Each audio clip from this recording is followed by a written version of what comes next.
It is match day in the USL Championship, and tonight Jimmy Nielsen's side back on home soil for the third time in their newly renovated stadium and ready for their second matchup of the year against Pittsburgh Riverhounds, led by Bob Lilly. It's Poppy Miller alongside the ex-German pro Devon Kerr. Thank you for joining us for tonight's match presented by Barberino, Nissan and Devon. Hartford finally can call Dillon Stadium home. However, they've had two completely different experiences. One sold-out win against Indy 11 and one loss in the blistering heat against Mike Anhauser's Charleston Battery. They'll be looking to turn the tide again tonight to conclude this homestand. Pratt & Whitney Stadium at Rentschler Field, formerly known as the Rent, served them well, but there is a big difference for a player from a confidence standpoint when you step into a familiar surrounding. That's exactly what they're getting with Dillon Stadium. Now it's time to find some consistency. One guy who has been very consistent for them on a regular basis has been Vucek up top. Waj, as he goes by, has been brilliant in that attacking role, and it's the big frame that has really allowed this offense to explode. The problem is they haven't had the consistent performances from all 11. Jimmy Nielsen has told us, look, we train well, we train very well, all week long. Now we need to find a way to put it into a full 90. They struggled last week versus the Charleston Battery. They're looking to get a game-winning goal out of Waj, just like they did in that opening victory against Indy 11 when they opened Dillon on July 13th. And what a big task they've got on their hands tonight, keeping the Riverhounds out, who are known to be defensively sound under Bob Lilly. And this season, they've added a fiery attack, coming in with 5 wins in the last 7 games. This is a team in the month of June. They took down the likes of Ottawa Fury, Atlanta United 2. They even beat Red Bull 2 by 3 goals. That was at home. Now it's time to continue away from the confines of Highmark. And can you get a 3rd victory on the season? Unbeaten at home, struggled a little bit on the road. Pittsburgh sitting 8th in the Eastern Conference. Hartford at the bottom of the barrel. Will the tables turn tonight? Stay with us. We've got lineups and opening kick, drums and lungs ready at Dillon Stadium. We'll be right back.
Welcome back to Dillon Stadium for tonight's USL Championship matches. Hartford Athletic taking on Pittsburgh Riverhounds, presented by Barberino Nissan. It's Poppy Miller alongside the ex-German pro Devon Kerr. Well, we are almost ready for action, but first let's take a look at tonight's starting lineup for Jimmy Nielsen's side.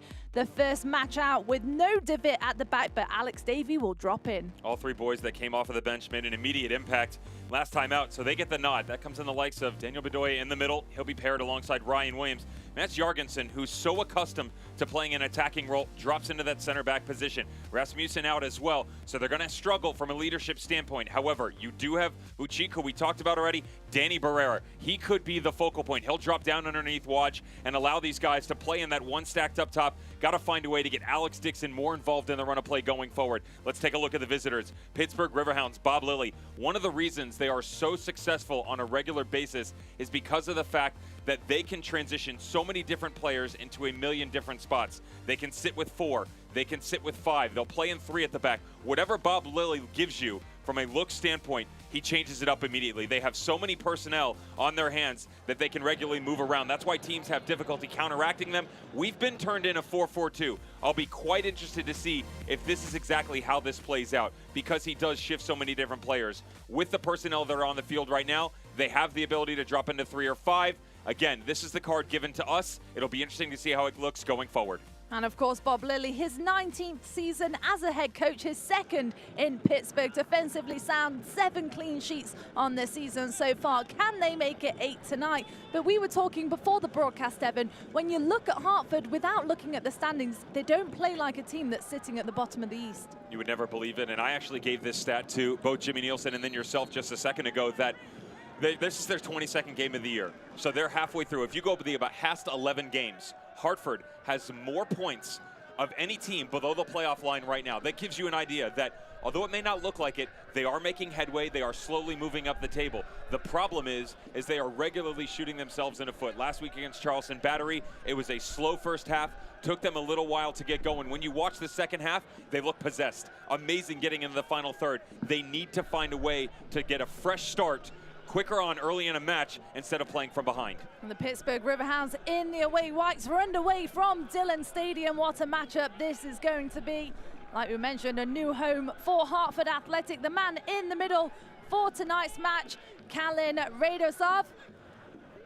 And here we go in the middle of the park, congested there. Pulled out of the sky. And Devon, we had a chance to catch up with both coaches earlier this week. And of course, for Bob Lilly, very happy with the way things are going for his side at the minute. Thought it was interesting for him to refer back to that North Carolina game, though, that they go out, they get their goal, up 1-0, cruising, by no means whatsoever. He felt like Dave Sarakin's squad did a really good job changing the tactics up and growing into the game. If it wasn't for a lightning strike that delayed it down the stretch, he felt like that squad might have been better. He said, we need to do a better job of imposing our will on teams. That's something we've really struggled with. We did it well in the month of June, but it has not followed us into July. Raymond Lee down the sideline. Keep your eye on him getting into the attack from the outside back. Banker Yuzil with the pressure. Actually, his birthday today. The Frenchman turns 25. Back into action. Dos Santos there in the middle. Long ball played up the flank. Velarde takes a touch at the top of the box. Lays one off, nobody there. In comes the flying one. And over at the top of the crossbar from Kasai.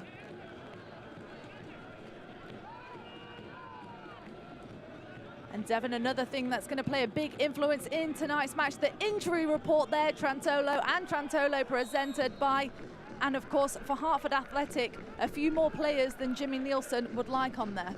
Yeah, the unfortunate ones are Rasmussen picking up the calf injury during training, and of course Harry Swartz still dealing with that groin injury. Tyler David and Giuseppe Gentile have been a bit more long-term, hoping that eventually that it'll come their way. Said that with Tyler David, he's progressing in his rehab a bit better than they thought, so they're hoping to have him for the final 2 weeks of the season.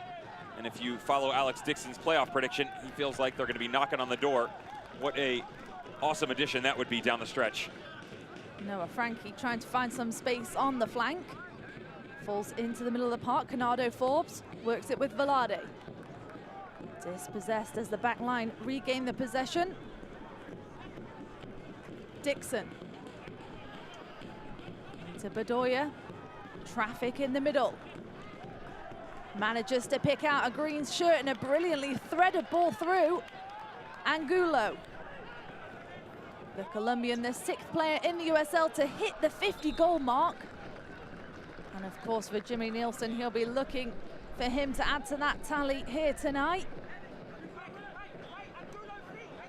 There he is, and it'll actually be a throw-in down this near side, just a touch out of bounds.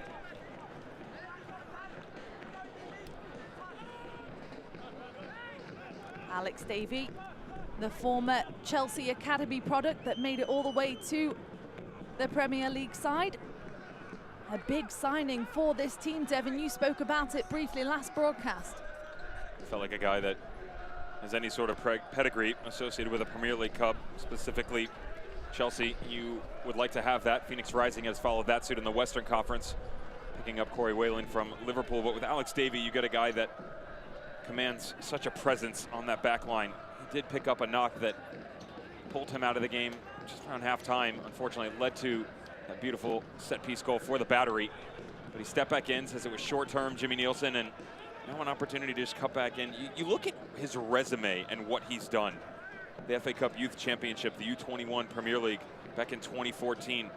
Some loans and the likes of Bournemouth and most recently Dagenham Redbridge, actually the owners of Memphis 901 FC own Dagenham Redbridge now. And to make his way to the States at still a young age of 24, a massive talent, and Jimmy Nielsen can only say amazing things about him. You got to look at that for about 20, 25 minutes last game. And that confidence of not playing on a regular basis, that will slowly come back, much like having the opportunity to play at home.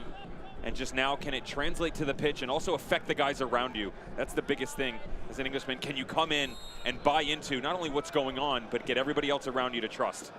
The Scottish international sitting in for De Witt tonight in the back line, like we mentioned, looking at the starting 11. Karinga, back to Jorgensen. Safety first out of the back. Fans filing into Dillon Stadium, a treat for all Hartford Athletic fans here tonight.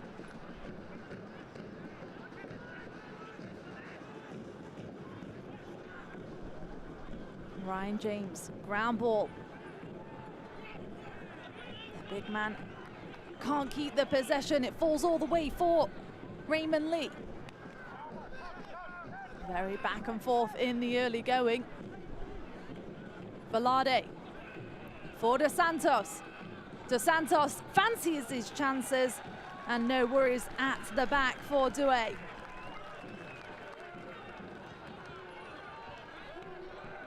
Stephen Dos Santos, who scored last time these two teams met on April 13th. A 3-1 win for the Riverhounds. For this new side to the Eastern Conference, Hartford Athletic.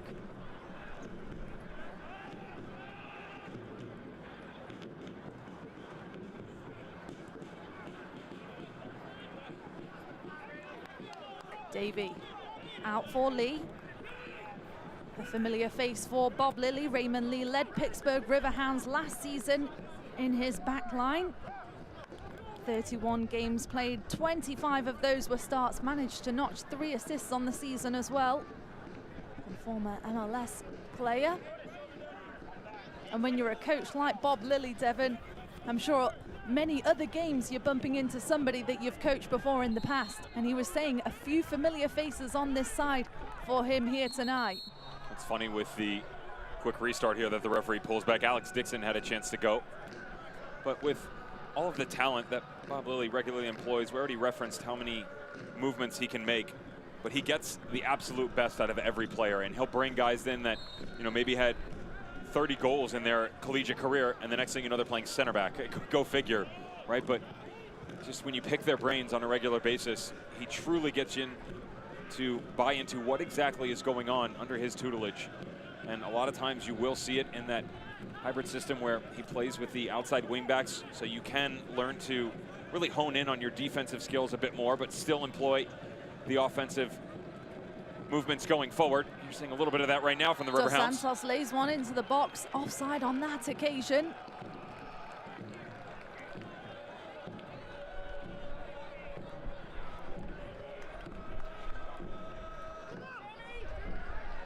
Vanka Yasil through the back.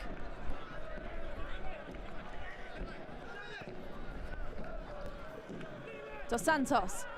It's a good ball through for Valesky. Christian Valesky one-on-one. And a brilliant save at the back by Douay.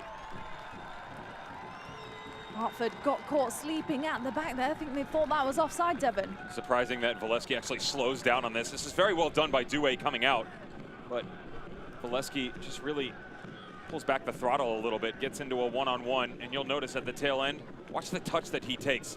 Gets it out in front of him. Well done, he's definitely onside. Davey gets it wrong. That touch there is good, and then pumps the brakes a little bit. His second touch is too close to his body. Has to either A, get it out in front of him, or if he needed to take a third, he could definitely have gotten around the goalkeeper. Instead, hits it right at him. Fans Hartford Athletic would like to extend a special thank you to our title partner, Trinity Health of New England. So one chance in the early going for Bob Lilly's side. Now dropping back into defend. Hartford with a set piece opportunity just before the 10th minute. Taken quickly, opts to go back. Davey for Jorgensen. 6'2" centre back sprays it out wide for Raymond Lee, who can't keep the possession. Raymond Lee wearing the captain's armband here tonight. Has started all but one matches for Jimmy Nielsen's side. Was drafted by Philadelphia Union in 2015 before joining Rochester Rhinos in 2017 with Bob Lilly. Spent last season there with him as well, like we mentioned.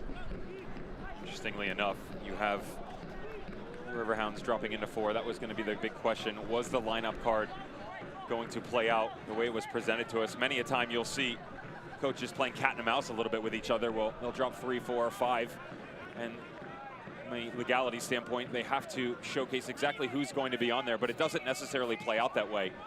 This time around, you do have Ryan James and Jordan Dover playing outside marking backs. Benki Azil and Awale have tucked into the middle, and Dos Santos is coming back quite deep. That's a interesting look. The Nico Brett sighting is not there. He's instead on the bench tonight, and how will that play out? Immediately, you're seeing the middle compacted into 5. We've seen it a few times this year from the Riverhounds where they've gone into the 4-back system. There was a 3-game stretch early on in this year. One of them was that 3-1 victory against Hartford Athletic, and the prior match, as well as the one after against the likes of Lou City and St. Louis FC. All of those, they went to 4. More traditionally, outside of the Open Cup run, they have stepped away from that. We talked about Bob Lilly, about the familiarity of it all, and getting the personnel in the 9, 10, 11. You could start to pen them in a bit more. That's been of recent form for the Riverhounds. And of course for the Riverhounds, without their 6'5" centre back Greenspan, who's on the bench tonight, changes things up for them a bit formationally, as you mentioned. Davey. Bedoya, ground ball through, a fantastic ball at that. The chip shot is there and wide of the target regardless. A fantastic opportunity in the early going for Wojcik. Not a bad idea. This is the good vision by Davey. Well done just to hold things up. Lovely ball in behind by Bedoya. That's the look they were looking for. Can they get a midfielder to drop deep and then create separation? Watch does get the separation right. Unfortunately, he cannot finish things off, but I truly like the movement you're seeing out of that relationship with Ryan Williams and Daniel Bedoya. Keep an eye on that going forward. Daniel Bedoya, a guy coming over on loan from NYCFC. Got a great background and fun story with him, but immediately getting an impact here for Hartford Athletic in his first 2 matches. Riverhounds back line caught high. Uncharacteristically, they've only conceded 5 goals in the first half all season long. Like you mentioned in the pre-game, undefeated at home as well. Forbes out wide for James. Leads Velarde on, the cross is there. Brilliant one from Dos Santos, who opens the scoring. 1-0 Pittsburgh Riverhounds. Can't put your head down for 1 second against a talented group like this. And yes, they've been struggling in the offensive side, but it's not for lack of trying. They've created a massive amount going forward, just have not been able to close things off. The conversion rate looking quite nice in the opening 13 minutes. Great build-up. Well done by Canardo Forbes. So just slow it down for a second, and then Velarde breaks down into the channel. Lovely ball back across the middle, and Dos Santos actually gets a little deflection as he flicks this back across the right side of his body. The trailing run from the back line, and Alex Davey not enough, and the visitors stun the home crowd. Steven Dos Santos, 6'4", massive target in the box, opens the scoring. And the Riverhounds are undefeated so far this year when that man has been on the score sheet. And now, Devon, what's got to be key for Hartford to find the response? It's Groundhog Day. I said this to Jimmy Nielsen on the call. I said, Jimmy, your boys are giving me a heart attack. You look great for about 30 minutes a game. Unfortunately, it's usually the second half. Here they go again. It's Valesky this time. Valesky fancies the strike. Pattered away by Douay and cleared up by the back line. Here we go at the other end of the park. Angulo dispossessed by Vanka Yasil. Right now, you just need to calm things down. Do not become frazzled. You are, unfortunately, back in your comfort zone, playing from behind. That's not a look that Hartford Athletic wants to be in. The good news for their fans is that they have experienced it before, and we've seen them play from behind and come back. But now, can you show that resolve early on in a game? A lot of times we've seen it where it takes them 40, 45, 60 minutes to get into a match.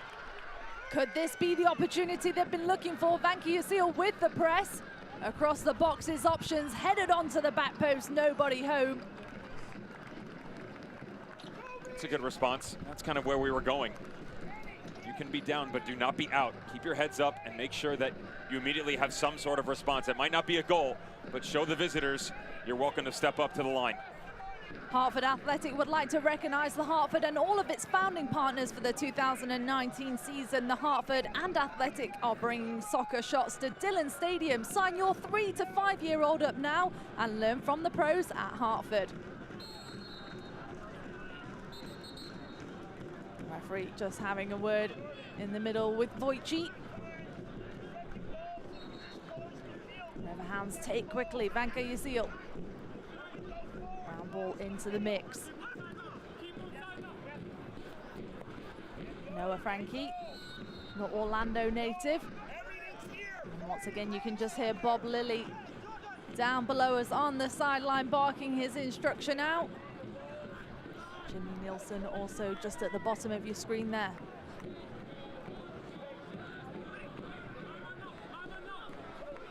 Canadian with limited options. Frankie trying to pick up the seconds. Angulo. Velarde all the way to the back line. Adewale. You can hear the instruction from Bob Lilly just to keep it. They've been a good possession side so far this season, the Riverhounds. The look that they're giving them right now is more of a traditional high outside back, and it's great stuff by Velarde, tucking in and congesting the middle of the field. That allows Ryan James to play that high line. Hartford struggling to track all of the overlapping play. Really the only two that are holding shape are Christian Valesky and Noah Frankie. Valesky playing the high point man, Frankie on the immediate side of things in your near screen on this outside right midfielder position. Everybody else rotating in the middle quite nicely. Ryan Williams, the playmaker in the middle of the park. Familiar face for the USL Championship after spending 2017 with Ottawa Fury. Joins Hartford after a brief stint with Tranmere Rovers though. Angulo looking for some greenery. Jorgensen. Bedoya to the feet of Williams. It's a good step from the Riverhounds, recycled into the attack. It takes the deflection and runs all the way through. Raymond Lee quick to join the attack.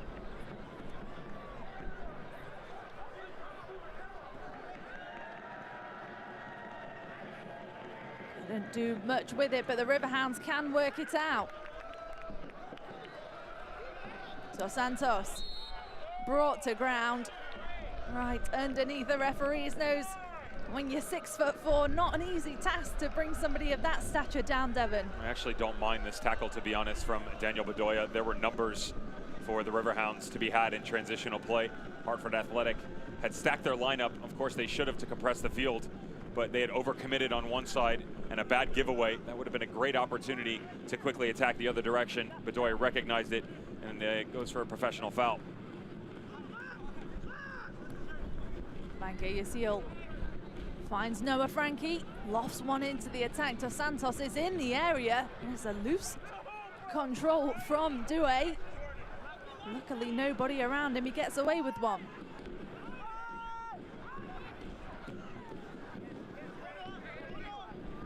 Lee. Forced to go home. Douay making his 12th start of the season. The 6'2" Danish goalkeeper, one of many Danish imports on this side.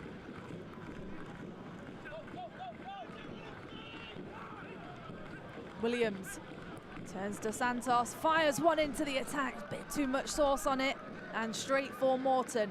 An interesting look you're seeing out of Hartford Athletic, something that was very different compared to the matchup versus the Charleston Battery. You'll notice they're being quite direct going forward.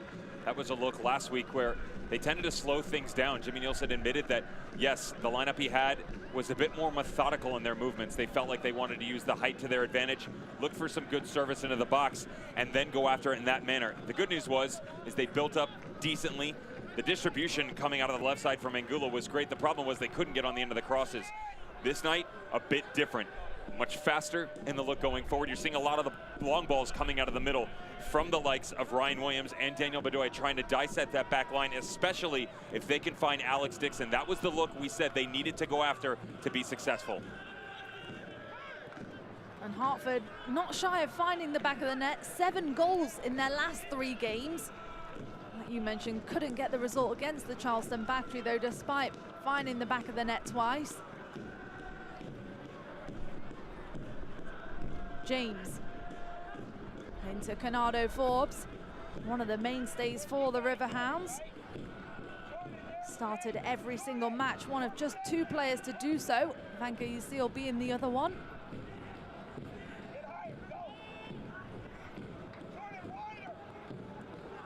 Dover. High up into the mix. James trying to put in the challenge. Could this be a chance for Valesky? The flying challenge comes in at the last second.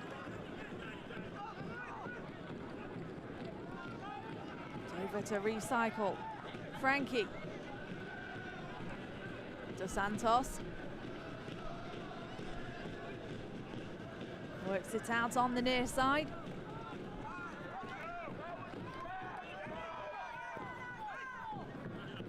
Danny Barrera, the California native, approaching 100 USL career appearances on the horizon. Spent last season with Sacramento Republic.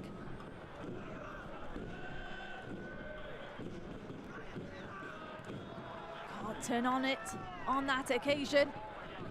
A brilliant ball threaded out wide. Valesky takes a touch inside the box, still Valesky. Forced to track back. Dover joins in. Frankie all the way across the middle. Forbes back to Frankie. Frankie this time with the deflection.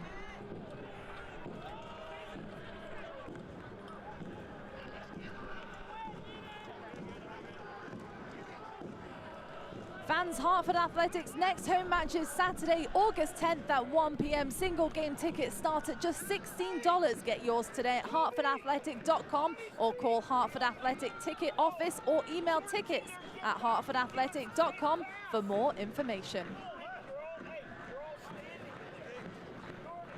Bob Lilly there on your screen, like we mentioned, his 2nd year at the helm with the Riverhounds, formerly with Rochester Rhinos, his 19th as a head coach, and somebody that's just done wonders for the USL Championship. Pretty much go after Bob Lilly and someone you're quite familiar with, Mike Anhauser, who have had such a massive impact on the game. And it's funny seeing Bob so animated on the sideline. You talk to him, quiet, reserved, very even-keeled from a conversational standpoint, really polite as well. And that is quite a different look you see when he steps onto the sideline and starts barking orders to his boys. But he was right. They were stagnant going forward. It was a great step by Sammy Kasai. And then when Valesky got down into the corner, he had no support from behind him. Felt like he wanted more activity off the ball. And one thing you have to understand for the Riverhounds, that relationship that Bob Lilly has kept with a lot of his players. He has 6 guys on the field right now in the starting 11 that have at least 3 years experience in his system. There are multiple teams, a handful, a dozen, if not more, that can't say that every single year. And yet Bob Lilly, not only does he find these diamonds in the rough, but he maintains those relationships and gets these guys to get outside of their comfort zone and get away from what they're normally used to in their systems. That's why they've had so much success over the years. That's why they're having success in the opening 24 minutes. One of those being someone that sat on the bench tonight, Robbie Mertz, the local boy that's already got 5 goals on the season so far. After training with them for quite some time, Bob Lilly singing his praises earlier this week on the conference call. I'm sure we'll expect to see him as the game progresses.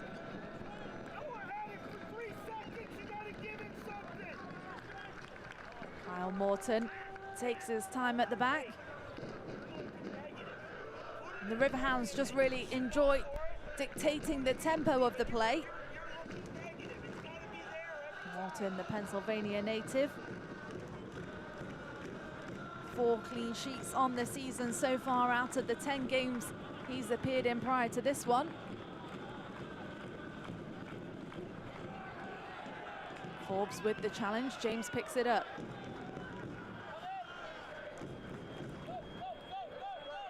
Velarde picking up some speed. Lee tracking back, whips in an early one. Almost got caught between 2 minds there. Dewey just watched it over. Just lack of execution by Noah Frankie. Well done here. Sprays it out by Kasai. Raymond Lee overcommits. Too much space to be had. Alex Davey has to play the cushion. He actually gets it right, the center back. He knows that there's marking by Jorgensen on the backside of things. Frankie trying to pick out the near post run of Christian Valesky. Unfortunately, form just getting away from him a bit.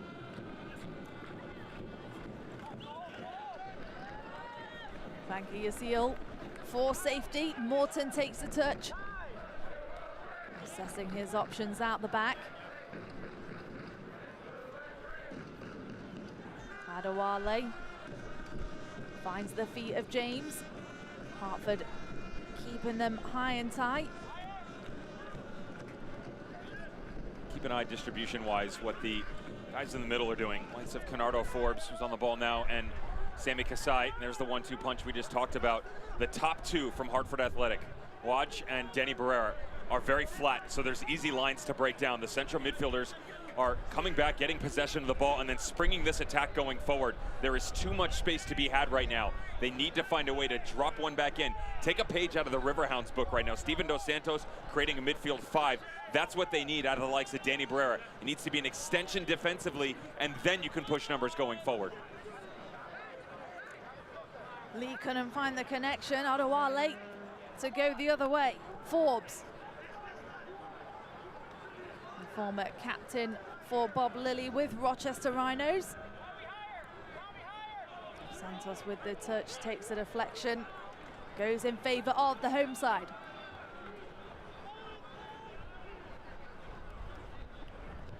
Kyle Coringa was with Tampa Bay Rowdies last season before suffering a season-ending ankle injury. Started every game prior to that though, and having a solid year this year. 15 games started of the games he's appeared in. Davey finds a path through the middle. Coringa forced back.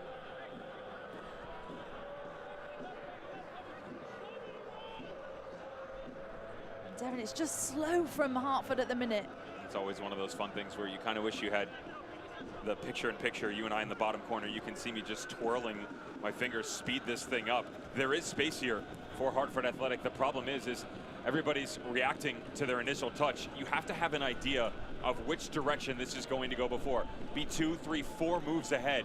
We always make the reference to chess and boxing. That's exactly what goes on in those sports, and you have to find a way to utilize the same methods here, where when the ball's being played to you, already look and see when the ball's coming across for Coringa, I can flick to Waj, I can tuck it back in to Alex Dixon, come all the way across to Bedoya, who then can switch the rate of play. That's just not what's happening right now. Hartford Athletic too one-dimensional, and really aren't maintaining possession at all. Morton quick off his line to read it. Frankie. Now the Riverhounds to just enjoy a spell of possession. Jordan Dover, Canadian wingback. Some space in the middle of the park. Kasai begging for it. All the way back to Morton, who will spray it long. Karinga.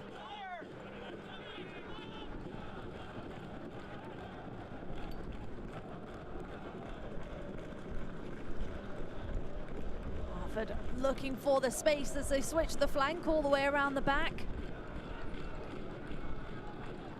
Talking about Davey being with the Chelsea Academy, he's been with 6 different teams in his young career so far. Here comes Velarde, dispossessed by Williams, a brilliant challenge in there. Dixon. Trying to break his way through, Forbes comes out on top. Frankie, out wide to Dover.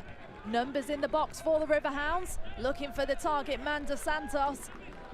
And can't find him on that occasion.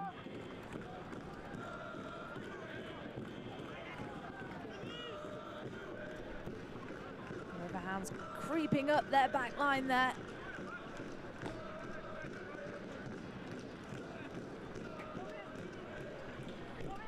Adewale. Not many options on, forced to go to Vanka Yazil. Notice Denny Brera has finally dropped into the middle here, and that outlet pass is no longer available. Now you make the central midfielders of the Riverhounds start to venture outside a little bit. And as he goes, Alex Dixon will understand he has to step up a little bit. Kyle Karinga will start seeing more action on that far side. There will be extra overlapping runs coming. Since there is not a space in the middle of the field, you'll get 1 and 2 pushing forward, and then the tuck in behind on the backside of things. Bedoya picking the pocket of Frankie there. Can Hartford generate something up for the long ball? Angulo. Colombian straight into the box, just catching practice for Kyle Morton, who distributes quickly.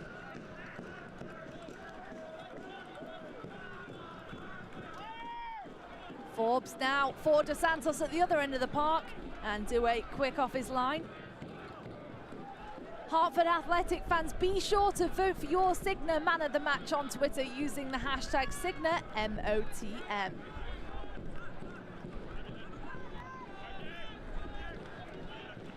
Lee. Again, opts for the long direct ball. This could be an opportunity. And brilliant work at the back by Vanka Yazil, who rightly so gets some appreciation from Morton. Your coach, you always have to hold your breath when your center back goes to ground, but Thomas Vanka Yazil times this so perfectly. And yes, everything's not going to be bells and whistles and beautiful flowers coming through. Instead, Hartford Athletic get the overlapping run out of the middle coming from Ryan Williams. Vanka Yazil just ties things up, goes to ground. Excellent tackle by the center back. Williams covers a lot of ground in all the matches that he's been in so far. Here he is on the ball now, an in-swinger from this near side. You're on some height in the box. He goes short this time to Dixon. Dixon to the top. Jorgensen into the attack, running away from them a bit as they're pressured back. Williams curls one into a dangerous position, and Morton manages to punch it clear.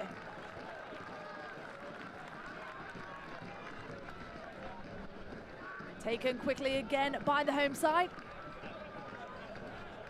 Williams lurking at the top of the box. The ball played through, too much pace and nothing to come of it.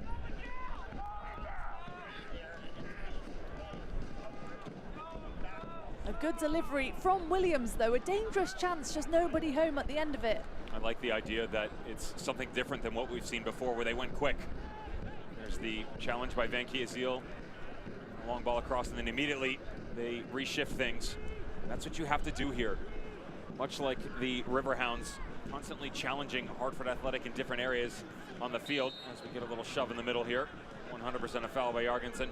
you can go forward and drop in defensively. That's fine. They've started to figure out their shape a little bit, but going forward, it can't always be run through the middle, ball down into the channel, ball back across. You've seen over the past 3 to 5 minutes where they've played it out to Angulo. He's tried to find the trailing run on the far post. They've gone quick from a set piece opportunity, and even Alex Dixon has started to come in and occupy some space in the middle of the field. Those are looks that will look quite well down the stretch for Hartford Athletic.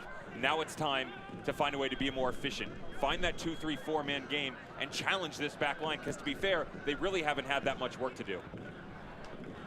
And for the Riverhounds really coming in to their own, of the 20 field players, 10 of them have found the score sheet so far this season. We were talking about earlier in the broadcast, really adding their attack to their defensive game. Velarde. Out wide for James. White shirts in the box. Velarde once again. Kept out, gets the ball through at the last minute. James takes one touch, takes another, gets the strike away. And just into the side netting there. Took a deflection though, that'll be a corner. This is all created by the excellent footwork by Anthony Velarde on the far side of things. Look at the one-on-one with Bedoya. Ole, well done, pulls it back across. Valesky laying and waiting. Actually can't get a touch on this, but does well to leave it. There's a step up there by Kyle Karinga. And then I like the idea, the negative touch by Ryan James to come back across the body. Could have easily let that all the way to his right, instead puts it on the left. Well done by Dewey, getting a little touch on it. James, 4 assists on the season so far. Here comes the delivery, straight in, and it gets something on it. Vanka, you seal the centre back. And once again, Hartford Athletic gets away with one. Keep an eye on the flick on the near post. As this comes back across, there's a lot of movement in traffic. And who gets the touch on it? That's Alex Dixon. Can't redirect it enough. You have to find a way to push this away from where all the threats are coming from. The immediate one's going to be on the near post. The back post comes from the big center back. Fortunately enough, Rejik Due, Johnny on the spot. Thank you, Yasiel. I'm sure he'd love nothing more than to bag his 3rd goal of the season on his birthday. Forbes regains the possession in the middle of the park.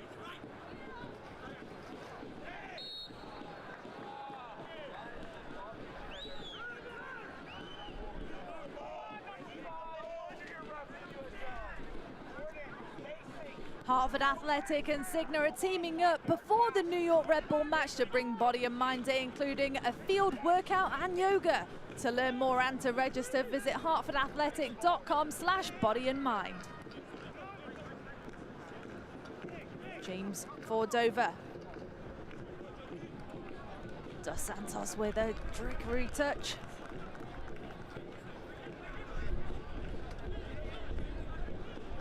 Noah Frankie gets the 1-2 from Dos Santos. Managed to get away with it. Valesky now, ground ball into the box. It's got to be. What a fantastic finish. Anthony Velarde makes it to Pittsburgh Riverhounds.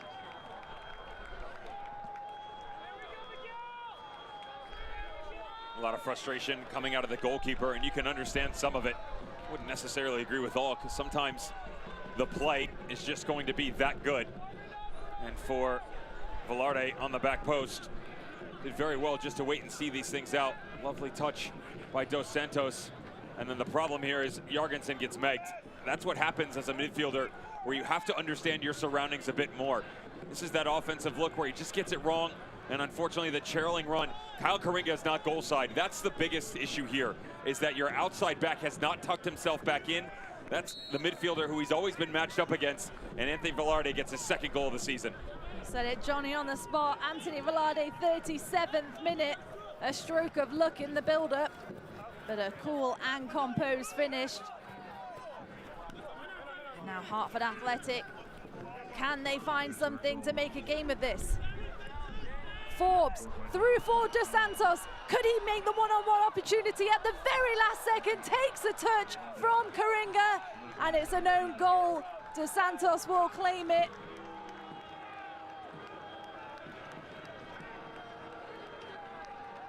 And you've got to say, another stroke of luck for the Riverhounds. All sorts of wrongs going on right now as Dos Santos, keep an eye on him as to whether or not he picked up a knock when this challenge happens. But lovely again, look at Kasai in the middle. He has done some nice dirty work in there. Great ball into Canardo Forbes, and it's that dissecting pass. The two central backs for Hartford Athletic and the likes of Alex Davey and Jorgensen are unfortunately all over the place. They are much higher than what you're getting out of Raymond Lee and Kyle Karinga. When you have an inconsistent line, it is much easier to break down regardless of the deflection that gives Pittsburgh their third goal of the day.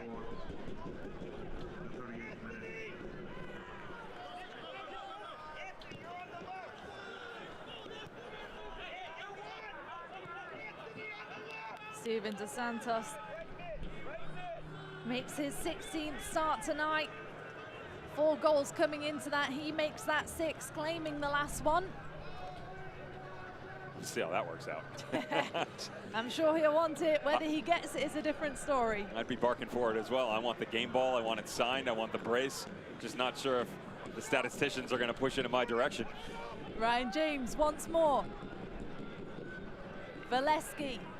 Dos Santos at the top of the box. Surrounded by a sea of green jerseys, but picks out a pass. Valesky brought down in the box. The referee waves play on. Karinga does enough to keep it in.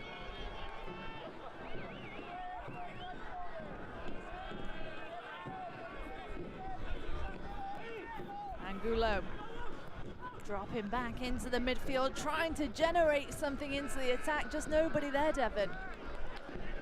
There was a good look early on. We talked about the direct play coming from Hartford Athletic.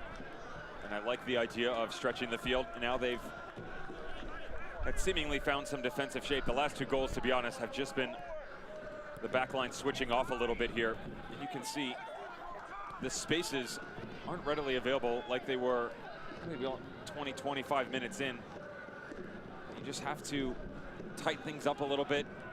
Can't switch off against this team whatsoever. And then once you spring into action on the offensive side, what is that look now going to be? The defensive shape is always going to be different once you get pieces moving forward. But the outside midfielders and the likes of Alex Dixon and Jose Angulo have almost been dormant in this first half. A look that was not necessarily a case against the Charleston batter. We've always said that you needed that man right there on the ball, but there has to be a counterbalance. The weight on the opposite side of the field has to make sure that you keep Pittsburgh Riverhounds honest, and that's just not the case so far. Raymond Lee, the captain for tonight's match. Looking to pick up a spell of possession. Can't do so. Find it once again in the middle. Barrera on the run. Lee. Williams around the back. And for Hartford at this point, Devon, is half-time on the horizon. Is that something you just want to get to now? See out the final 4 minutes. If you can nick something before halftime, that's great. You can see that the shape that you're seeing out of the Pittsburgh Riverhounds is quite composed as well. Sitting in a 5 block in the middle, it's quite flat. So that's where the space becomes where, okay, you've got Ryan Williams and Daniel Bedoya. They're both sitting. If you're going to allow Danny Barrera to sit on the defensive side of things, you can track a bit further back and create a triangle between those 3. Then you have to get the overlapping runs involved. And the problem that is you're getting Bedoya and Williams involved. You're getting Barrera and Angulo involved. They're not all on the same page at any point in time, though, and that's why going forward, it's quite lackluster. Dover takes the space in front of him out wide. Dos Santos into Velarde. Riverhounds with all the possession. You can see their shots on target. The Riverhounds out shooting Hartford 7-0. Dos Santos once again, this time Douay quick off his line and scoops it up for his side. And this is my biggest area of concern for Hartford Athletic, the back 4, where Kyle Karinga and Raymond Lee will play high and the center backs will drop off. That's fine if that's the look you're going to give. But if you're Alex Davey or Jorgensen, you have to understand, when that long ball comes over the top, you are now the coverage. So if you're going to play flat, it's much easier. you just have to learn to communicate much better, and that's not what we're seeing out of Hartford Athletic.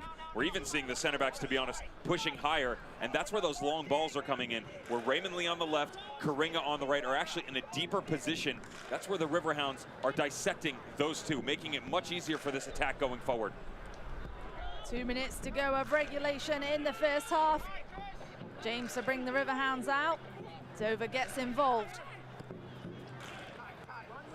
The fans in high spirits at Dillon Stadium. Valesky this time.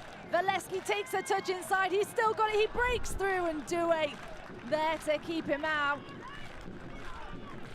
Once again, another stellar opportunity for the visitors.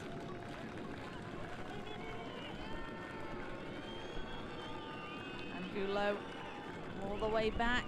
Jorgensen. You can hear the shout from the coaching staff down below, lifting the energy. 80 degrees here tonight, which is a big change from last weekend's heat wave against the Charleston Battery.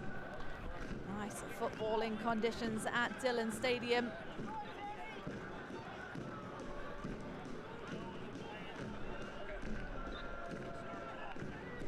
Bedoya into Barrera. And Gulo. Nothing to come of it. Easy work for Kyle Morton, who's in no rush to get us back underway.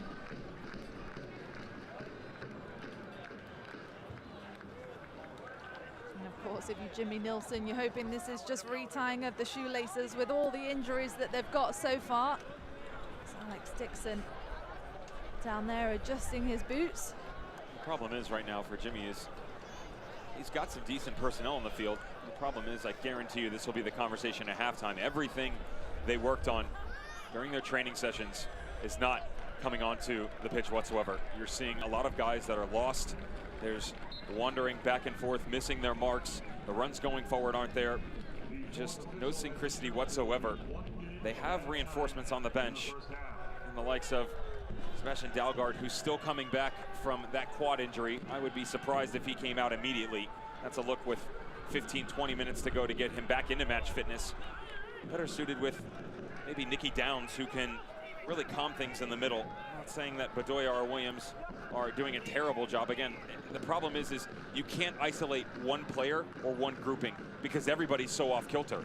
The shape is just so wrong in so many different directions for Hartford Athletic. That's just going to be a conversation with the manager at halftime and say, look, we trained hard this week. We trained well. We addressed that coming in the open. Now, let's get back to basics. Yes, we're down by 3, but we've shown we can come back before. Let's impose a bit of our own character in the second half. And of course, if you're Bob Lilly, I'm sure you can't be too displeased going into the locker room. Maybe at least 3-0 up. Maybe time for one more attack. Ryan James out wide for Dover. Dover looking to see who's on, finds Dos Santos. The flick on is there to the top of the box. Outnumbered, Velarde lays it off, and that is all we'll see of the first half from Dillon Stadium. Pittsburgh Riverhounds 3, Hartford Athletic 0. Devin, your thoughts on the first half? Troublesome for the home squad. You could see immediately they were flat. The energy was lacking a little bit. Too many ideas and a lack of execution on their side. Jimmy Nielsen, I promise you, has sat on the sideline and figured out what he would like this to look going forward. He will address his squad and get back to it with 45 minutes left. Steven Dos Santos, keep an eye on that. That's the second time we've seen him coming off where he's motioned to that groin area. Could be problematic for the Riverhounds. What's not problematic? Multiple times this season they've hit the back of the net in the first half. They've done it again. 3 in the first for Pittsburgh Riverhounds. 45 minutes in the books, 45 minutes left to go. Join us after the break. We'll take a look around the Eastern Conference. We'll be back in a mo.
Welcome back to Dillon Stadium. It's halftime here. Pittsburgh Riverhounds leading Hartford Athletic 3-0. But while we have a second, let's take a look at a big matchup that happened in the Eastern Conference last night. New York Red Bulls 2 and the Tampa Bay Rowdies. I won't spoil the ending for you, so take a look.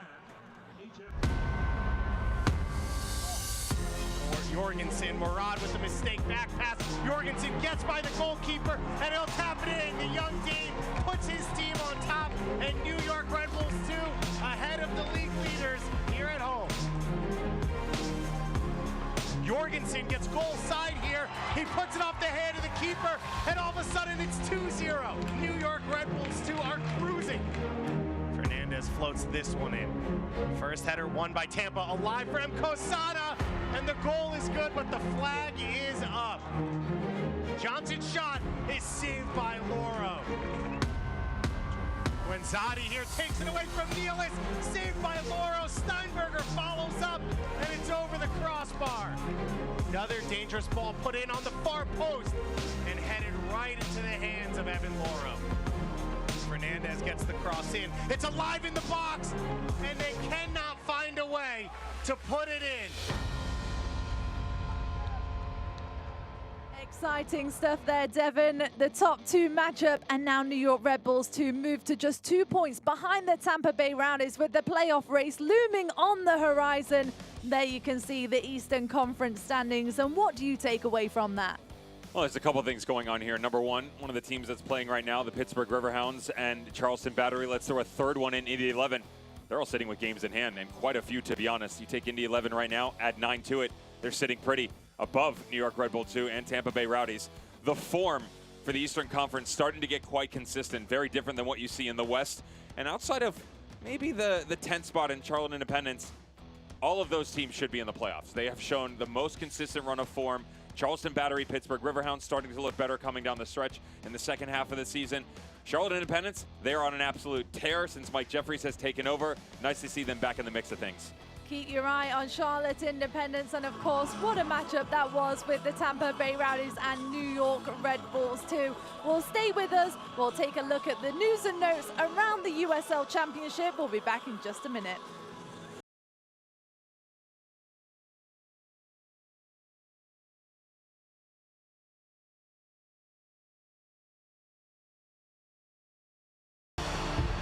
It's Freighter! What a hit! Crossing in, it's a goal! He's a better knock to win myself. Omar Salgado, the hometown hero. Streaking run from Josh Suggs. The cross keeps the winner! Another brace! Mower!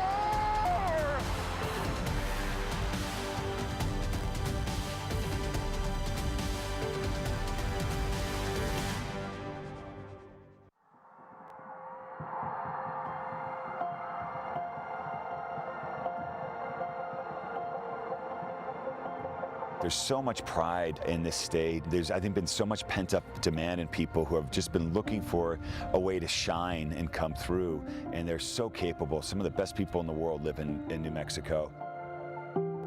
This idea was sort of born from that, you know, why don't we have a section in our stadium that is devoted entirely to the underserved, the underprivileged, you know, maybe kids who would never have the opportunity to come do this, or public servants in our community, firefighters, teachers. It's really about uniting to the community. It's really about seeing positive outcomes for people. When I see a positive outcome for someone and I see someone start to believe in themselves more and understand what their capabilities are, it makes me feel so happy, because I think oftentimes people aren't in a situation where they're able to really fully shine. And we have, individually, we have so much inside. It's probably so much more than we're even allowed or think we can give every day. So let's create a platform that gives and encourages giving and encourages community. And I think if we do that, we can make a real change. For example, we have the YMCA coming, so we gave 75 tickets there. There was 150 tickets went to Herman Sanchez Community Center, and then, you know, the others went to other kids in the community that really would not have this opportunity. But by the way, if it was gone and someone else wanted to get in, we'd make it happen. It's for everybody. So it's a way to spread goodwill in our own community to the people who need it most. It's not just about a game anymore. You know, New Mexico's really out there making a statement. We wanted everybody everybody from, you know, Albuquerque to Santa Fe to the, you know, the eastern and western corners of the state, southern. You're part of this team. You're a part of this family. It's a movement really more than anything else, and we want everyone to know that they're a part of it. That's what our name means, United. Always brilliant stories emerging from the USL Championship. Time now to take a look at the news and notes for this week's match. And around the conference, of course, Phoenix Rising, a team that you know very well, Devon. They've got an opportunity to break the USL Championship consecutive wins record set by FC Cincinnati in 2017. They'll go for 11 tonight on the road against Tulsa Roughnecks, a place they have only ever won once. So that'll be an interesting matchup. New York Red Bull 2, well done. We already talked about that. Las Vegas Lights. If you haven't seen it yet, go take a look at their Twitter page. Go look at any of their social media. Excellent cause of what's going down in Sin City. Let's take a look at Tomas Romero now, named Player of the Week after his stellar performance here.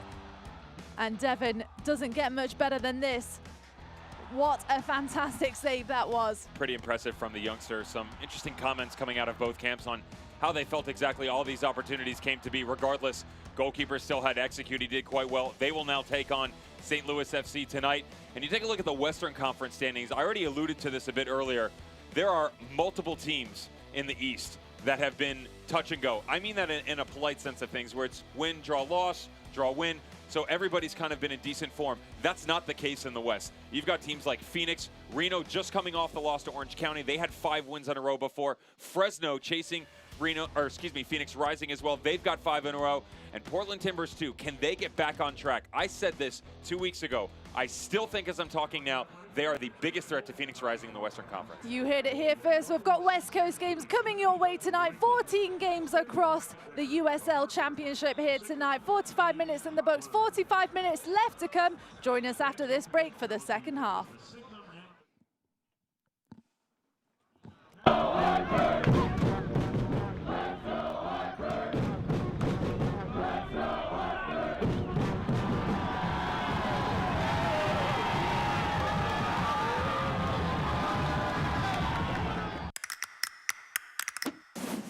Where some see a barber, I see a magician.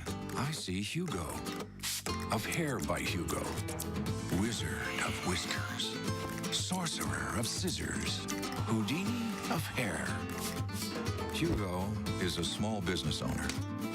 Me, I'm the Hartford Buck, and I see nothing small in small business. The Hartford Small Business Insurance. The Buck's got your back. Nick, we need a decision. These days, we all feel a little anxious sometimes. But if you could see inside my mind, you'd find I go to my happy place. See, if we let tensions run the show up here, then our bodies won't perform at their best out here. Wait, are we going to the sound check? Priorities. So I'm partnering with Cigna to remind you that how you're doing emotionally affects you physically. Go for your annual checkup and be open with your doctor about anything you're feeling, physically and emotionally. Body and mind. Cigna, together all the way. Where some see a barber, I see a magician. I see Hugo, of Hair by Hugo, Wizard of Whiskers, Sorcerer of Scissors, Houdini of Hair. Hugo is a small business owner.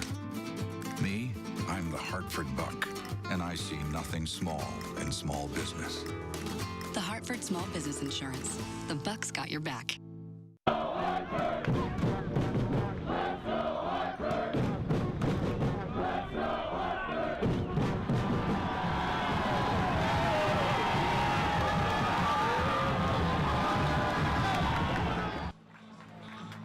Welcome back to Dillon Stadium. It's halftime here. Bob Lilly's team leading Jimmy Nelson's side 3-0 at the half. Well, Devon, we talked about what it would look like or sound like for Jimmy Nelson's side. But first, let's take a look at some first half highlights. Plenty to show, and we'll start from the very beginning. If you only saw the statistics, I feel bad for you, because there was some really impressive movement coming out of the visiting squad from all players involved in the run of play. Nice build-ups on a regular basis here, and they just couldn't find the breakthrough. They were finding a way to execute in the final third. That's kind of been the topic of conversation over the last few matches. We said they were creating a lot of chances, but the conversion rate was lacking. That's what went on in the opening 10-15 minutes here.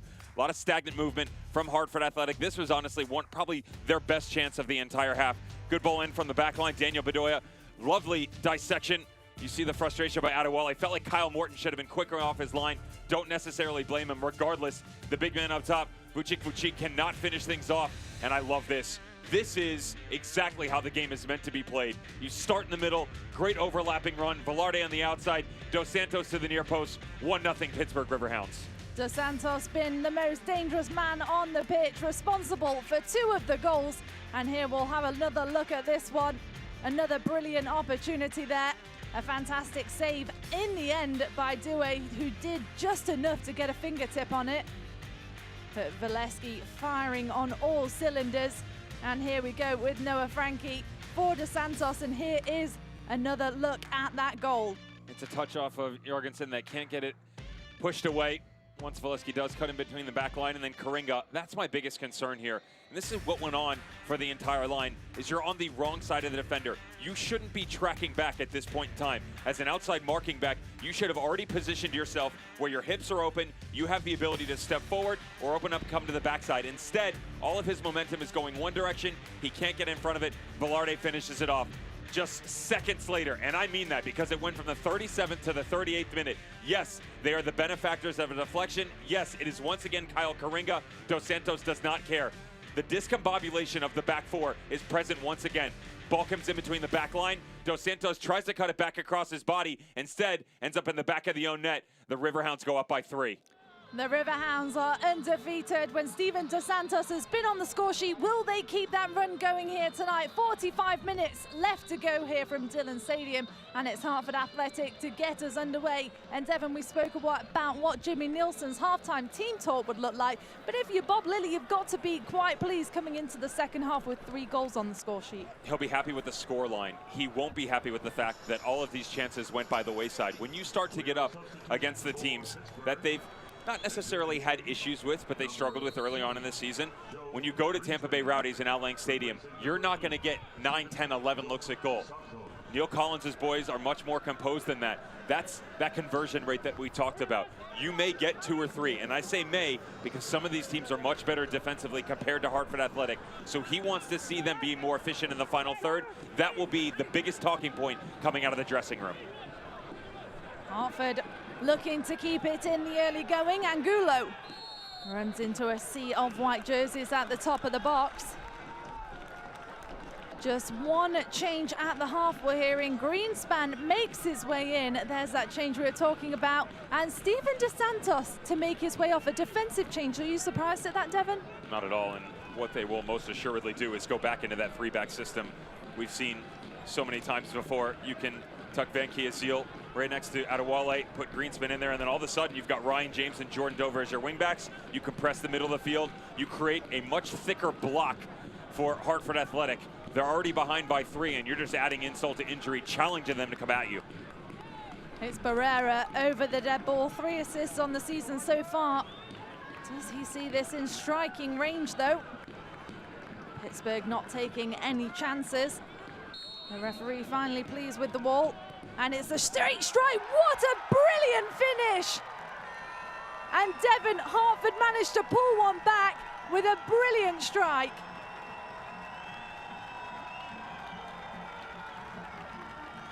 Not surprising. It comes out of Jorgensen. The funniest thing in here is he's actually coming off the center back line, but it's a set piece situation. Scored just inside of 70 seconds last week in a substitute role against the Charleston Battery. This time, the ball's sitting still. His mind is not. Upper 90, near post, they claw within 2. Got to be an absolute contender for goal of the week. Does not get much better than that from Jorgensen. And Hartford Athletic pull one back onto the score sheet. And that will be the response that Jimmy Nielsen was looking for. Now you up the tempo a little bit. So you see Bob Lilly makes the change defensively and starts to compress things. Now you've gotten your goal. I'd like the tempo a bit higher here and really go after the second one in the next 5 to 10 minutes.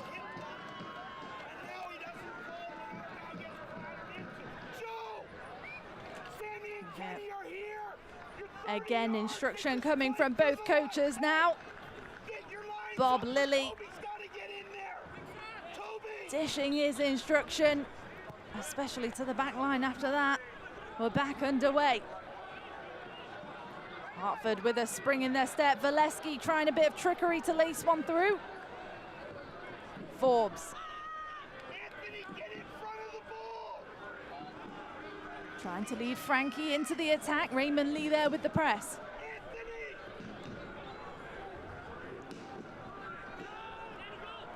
The Riverhounds will want to get back to dictating the tempo of the play.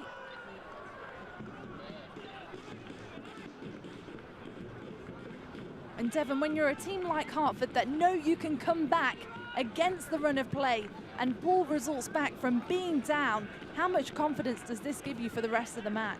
It gives you a massive amount of confidence. The problem is it's been too frequent. And that's what Jimmy Nielsen has become so frustrated with in terms of their performance over the past, to be honest, 6-7 games. You have to go back to the Memphis game, to the last time they were truly outplayed for an entirety of the match. He said that the opening 25 minutes for Swope Park Rangers when they went down 3 goals was the best that he had seen from any team, bar none, either East or West all season long. But they still came back. They got it to 4-3. Same thing last week. You crawl back in against the Charleston Battery and then slip late.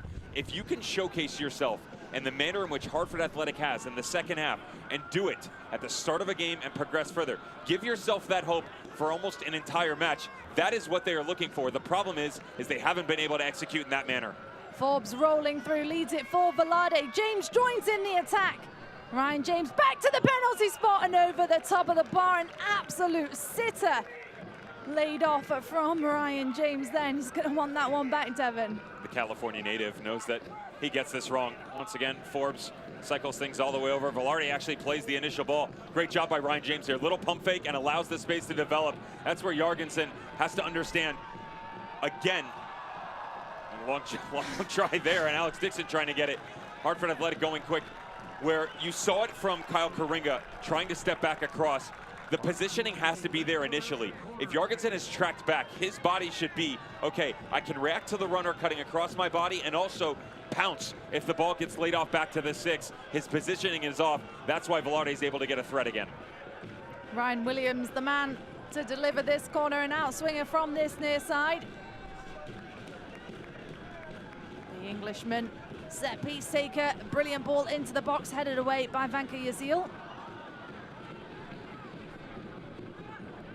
Out of reach of Morton. Hartford keep the possession, another ball whipped in towards the penalty spot this time and brought down in the box. An elbow will mean a free kick for the visitors. This was Danny Barrera just trying to gain a tiny advantage as this ball made its way all the way to the back post. Noah Frankie had helped out on the far side of things. You can see the tempo much higher from Hartford Athletic. Energy is totally different as well. The belief is there once again. Unfortunately, it took 45 minutes to get the White Pumas boys going, but they're back in it. Dover.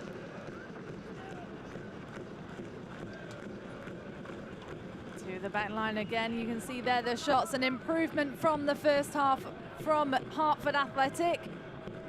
3 shots in total, one of them to find the back of the net.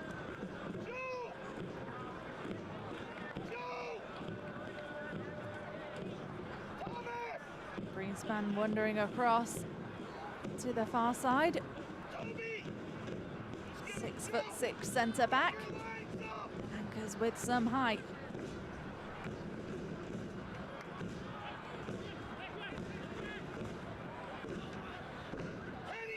Guerrera wanting the run tap, and it wasn't on Jorgensen. Lofts one into the attack. It was a good one. Dixon lays it back. Angulo, nothing to come of it, but takes a deflection. A corner upcoming for Hartford. Well done by Alex Dixon to showcase some of his speed. That's what Jimmy Nielsen talks about when they stretch the field a bit further. Can they get it into Dixon and then follow it up with some back post runs? Anticipation has to be better for Hartford Athletic. But opening 8 minutes here, much better from the home squad. It's a curling delivery in towards the middle. Barrera takes a look, drops it back into the mix. The head's there, screen span to knock it out. And not before a free kick out of the back. And Hartford have created some dangerous opportunities from these set pieces. Now can the quality display going forward now be replicated on the defensive side of things? They honestly had a lot of self-inflicted wounds in the first half, not taking anything away from what the Pittsburgh Riverhounds did, but especially the second and third goal. It was really just getting away from all of the impressive shape we've seen multiple times this season from Hartford Athletic. First goal was great build-up, but the other two just honestly stagnant, poor decision-making. And if you're going to go down, you want to go down with a fight where you make the other team challenge you. You don't do it to yourself. Things starting to open up now. Alex Dixon on the run. Turns into some trouble, but manages to find his way out. Greenspan lays it all the way back to Morton. Lee. For the Englishman in the middle, Jorgensen now.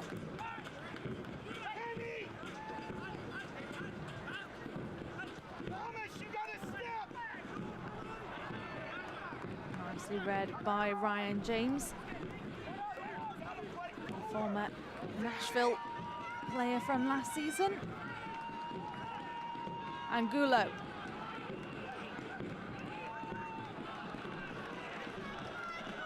Finds Barrera on the flank. Touch back to Karinga. And now Hartford find themselves with a bit of space. Raymond Lee opts to go forward to the top of the box. Rucci.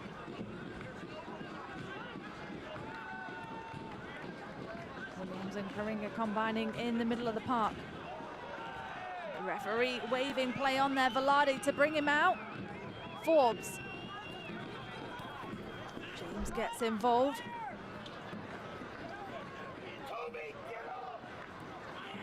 Anthony Velarde with a touch inside. Canado Forbes takes a drop and whips a shot. Nothing to come of it. Couldn't get over the strike.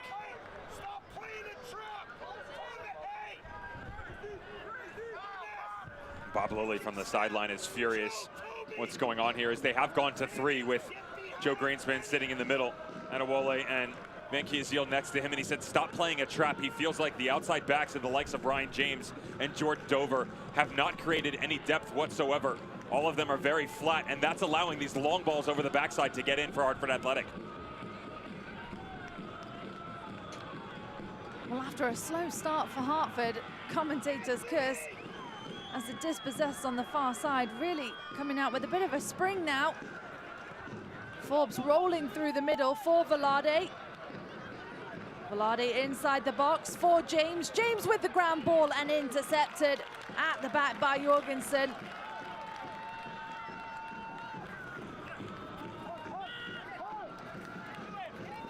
And now Devon, both teams really managing to find space in the attack. Oh, go the other end of the park. Time it was Angulo that couldn't create something with it, but the tempo really lifted in the game. Surprised that Bob Lilly hasn't asked his boys to slow things down a little bit here and just become a bit more calm on the ball. Now you're starting to see it. Just make the home team chase. That's one thing you have not done yet in the second half. They're trying to get a grasp on this game. Just put it down. Find Canardo Forbes. Look to get an outlet through Sammy Kasai. Can you get Velarde and Frankie down into the channel like you did in the first half? Yes, it's possible, but you also can pump the brakes a little bit. Let the ball do the work and start to impose your will on Athletic, much like we saw in the opening 45 minutes. Hartford Athletic fans, there is still time to cast your vote for your Cigna Man of the Match on Twitter using the hashtag CignaMOTM.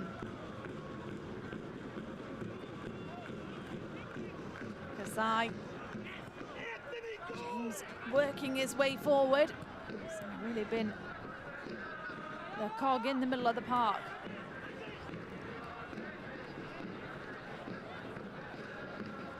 Canardo Forbes. dinks one over, nobody home. And Douay scoops it up to play quickly.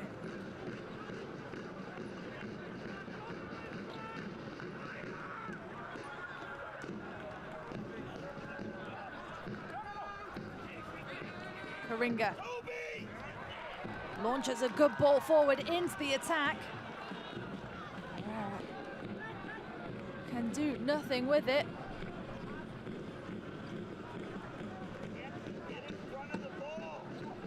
See Velarde with space on this near side, congested in the middle, but there's space on the flanks.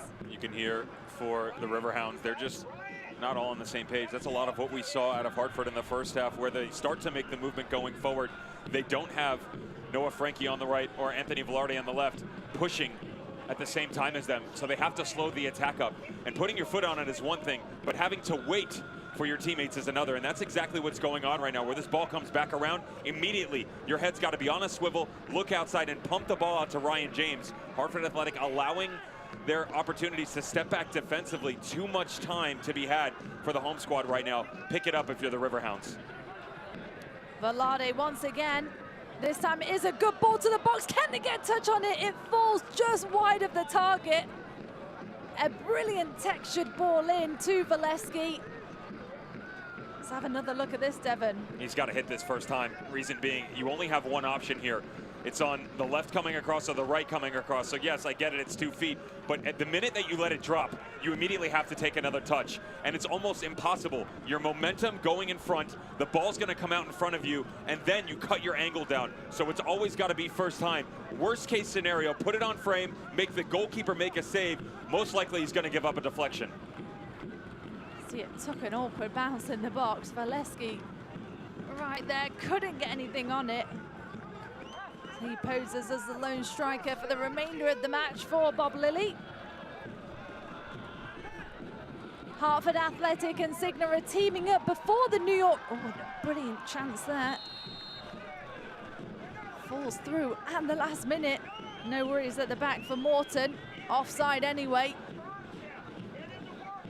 Hartford Athletic and Cigna are teaming up before the New York Red Bull match to bring Body and Mind Day, including an on-field workout and yoga. To learn more and register, visit hartfordathletic.com/body and mind.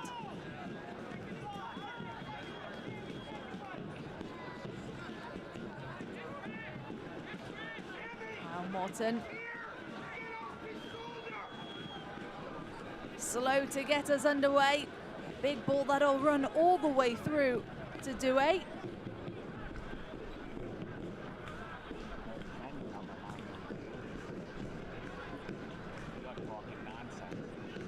come the Riverhounds to the top of the box. Dover out wide. Good one worked in. Karinga there. The danger not over. Here comes the strike. Raymond Lee this time with the deflection. And Canado Forbes trots across to take the throw on the far side. Hartford's going to get bailed out here once again when Kyle Karinga clears this. You just have to understand as a defender, if you're going to give up a second ball, get it away from the danger areas. Do not clear it right down the middle of the field. Someone is always going to be stepping. So as you're coming across your body, use that right foot. Don't care if it's 15 yards from the end line. Put it out of bounds. The middle of the field is the worst spot that it can be in. That's exactly what he does. And you can see the immediate step from the Riverhounds. Another opportunity.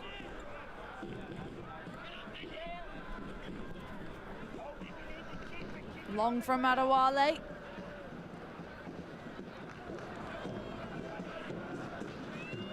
Canado Forbes all over the park as of late. Leads a good one into the attack for Dover, takes a deflection. And that looks like it's fallen for a corner. So dangerous with these ground balls into the boxes.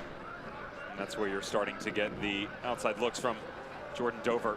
Immediately you compress the field a little bit. Frankie will step in, Velarde will come across, and they'll help get in the attack going forward. But you have to account for the late runs coming from Ryan James on the left and Jordan Dover on the right. That's one area of attack we have not necessarily seen be exploited.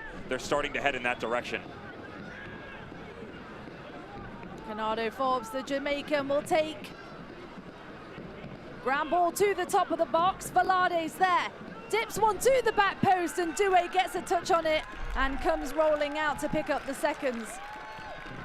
Well, you signal for it. Devin is taking it quickly. Not quite what I imagine you were looking for. This was a look last week that I brought up to Jimmy Nielsen on the call. I said, you know, with the lineup that you had, there were a couple guys that wanted to go quickly in transition and felt like a lot of times when Due was coming out of the back, they just weren't all communicating right. He said, I 100% agree with you. That's another example where Due reads it right. He gets the little touch, the save gets up, but when he goes, if he's going to make that decision, I get it. Every pass coming from your goalkeeper is not going to be pinpoint, but at least give your guy an opportunity. Instead, sprays it to the side of Waj, and the Riverhounds are able to collect. The Riverhounds once again. Karinga to intercept the long ball. Barrera back to Jorgensen. Jorgensen's such a versatile player, knows when to play it out the back, knows when to shoot it straight out long. Been instrumental for this side so far.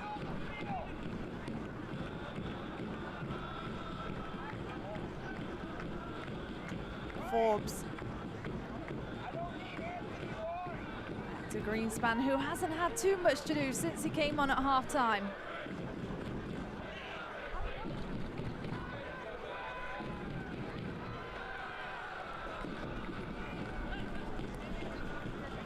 Nicely worked through the middle. There's a little switch going on for Hartford now. Jimmy Nielsen trying to utilizes the pieces at his disposal. Looks like Dalgard and Nicky Downs are getting ready to come on, but what he's done is he's put Angulo up top at the point man. He's rotated Alex Dixon to the left, and now Danny Barrera has gone to the right with Waj tucking just underneath. The referee did not like this challenge.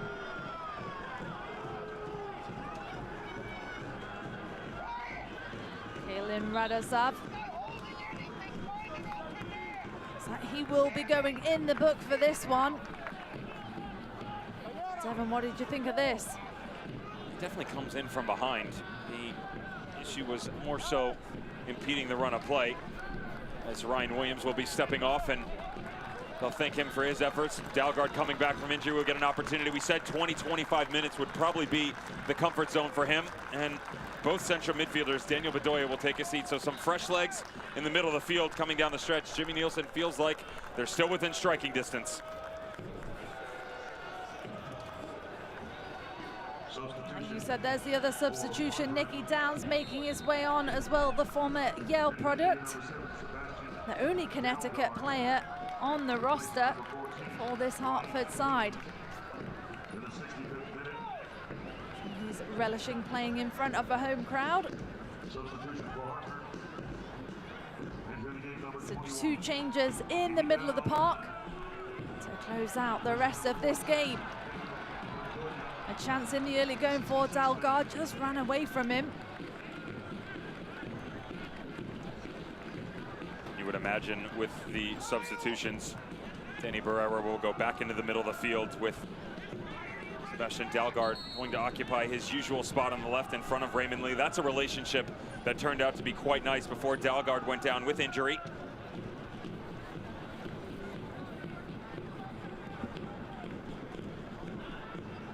To launch one out. Greenspan, of course, on the end of it. 6'6" at the back for Bob Lilly. Started every game bar this one.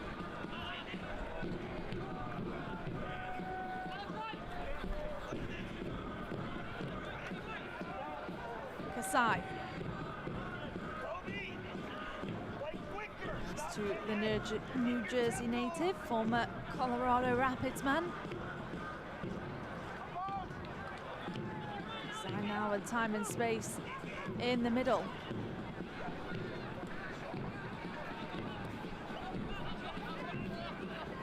And Devin, if you are Jimmy Nielsen, with 2 changes in the middle of the park, what do you think the message to the team is for the remainder of this match? It was what you just saw from Jose Angulo, where if he's going to step, he wants everybody to come with him.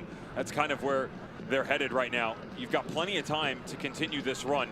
Things have slowed down a little bit, but the energy are going to come in ebb and flows. Right now, you want to peak it back up. You've gone down, you've made the changes now. Get those guys assimilated into this environment. You want to pick up the tempo for Sebastian Dalgard and Nicky Downs, get them accustomed to it, and then start to pump some more of that momentum going forward. They've tailored off a little bit here. Jump on the Riverhounds. Kasai with all the time in the world. Frankie.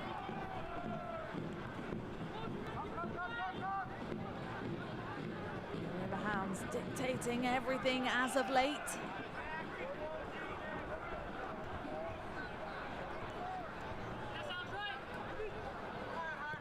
Adewale for Greenspan. Short ball up the line played, looking for the feet of Velarde. Nothing to come of it. Dixon invites Lee into the attack.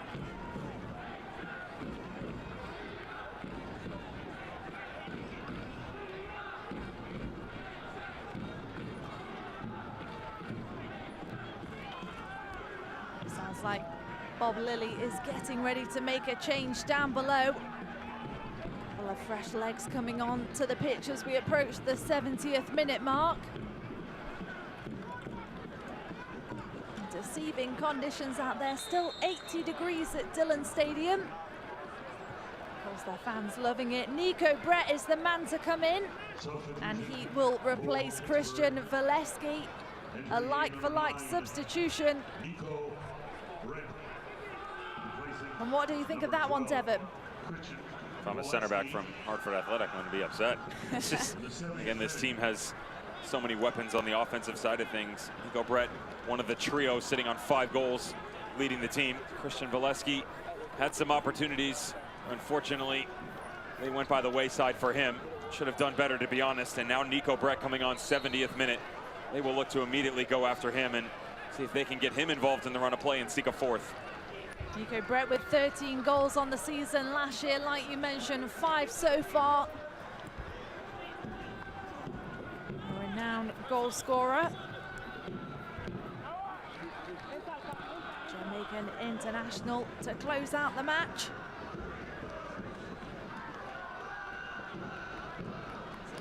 Jordan Dover on the far side. Picked up a tweak. You just wonder for Jimmy Nielsen, how long do you let the run by the big men up top and watch continue on? You do have Max Steves, and that relationship was not necessarily the best last game, but it was a different look from the White Puma. A bit more pace on the field now, but you could definitely use some fresh legs up top, especially in the likes of a point man. So you either bring Angulo off if you feel like the spacing's not exactly where you want out of the number 9, or you can go after Max Steves and go exactly where you talked about, the like-for-like sub, as people like to say, where you can just drop him underneath where Watch is currently sitting and see if you can find a way to get Dalgard going forward and Dixon on this near touchline. The Riverhounds can bring it out the back. A touch inside and all the way to the back. Adewale for James. James covering so much ground down this flank.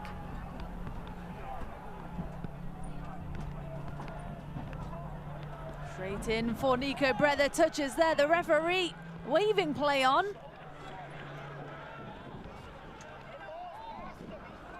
Jorgensen trying to work it out the back, unable to do so, falls back to his feet, pumps it long this time. And Greenspan there on the end of it.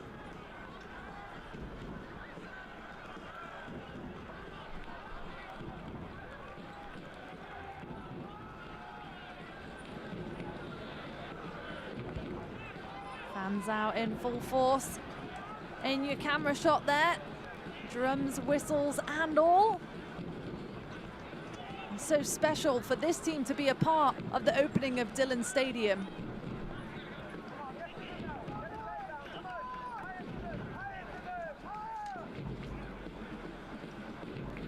Fans, Hartford Athletics' next home match is Saturday, August 10th at 1 p.m. Single tickets start at just $16. Get your tickets today at hartfordathletic.com or call Hartford Athletic Ticket Office or email tickets@hartfordathletic.com for more information. And of course, you get to this point in the season and the weeks just start to roll into one as we approach midweek games falling into the mix as well. And then, of course, the playoff race on the horizon, and for Pittsburgh Riverhounds, they're very much in that. And they will definitely be fighting for a home game coming down the stretch if they continue their run of play like this. We referenced the games in hand, 2 and 3 on some in the Eastern Conference right now. And one of the biggest question marks was probably when you go on the road against a team that, to be fair, they should be beating. They have the better results this year. Their roster a bit more accustomed to the style of Bob Lilly. Can you replicate that on a regular basis? Recent form says yes.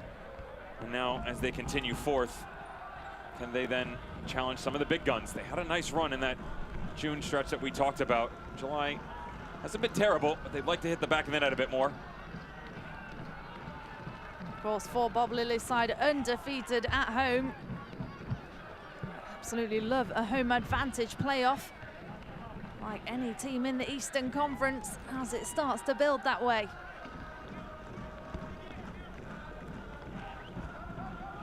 Fans in good spirits around us here at Dillon Stadium as we approach the final 15 minutes of tonight's match. It's Poppy Miller alongside the ex-German pro Devon Kerr. Thank you for joining us for tonight's match, wherever you are. And the Steel Army joining us back from Pittsburgh.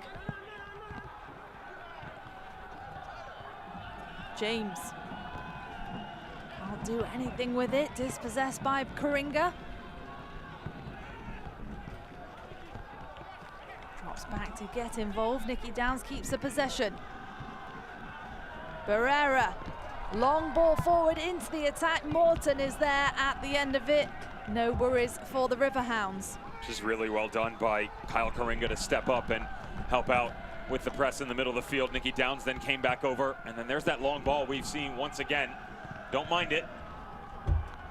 Today's attendance is 4,606. Thank you to all of our fans for your Forbes assessing his options, opts for James.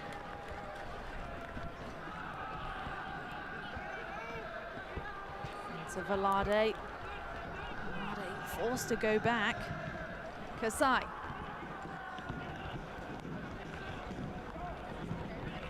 To Greenspan.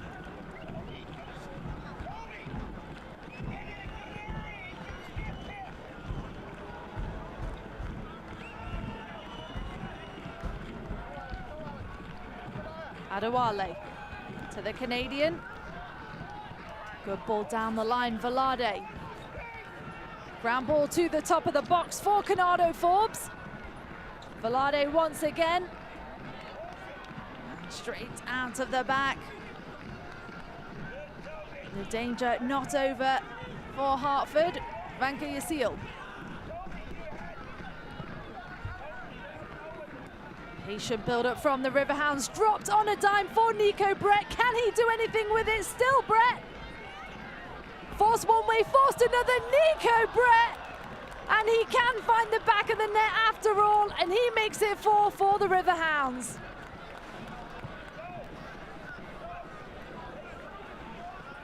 Nico Brett gets the 4th on the night, and he can actually claim the locker room fame of being the leading scorer for this team right now. Very well done on the first time, taking this off his chest.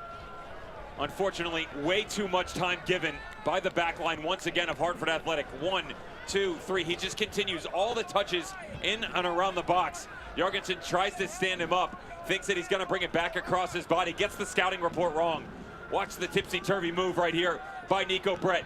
All the way back across. Here's the strike. Nope, not going to happen. Lovely little pull back across, and then a little pirouette to the far post. Dewey should have done better. The back line should have done better. However, the Riverhounds are now up by 3. Nico Brett, the super sub, makes it 4 for Bob Lilly's side. And like you mentioned, Devon, 6th of the season. He now leads the team and pulls away from his fellow teammates.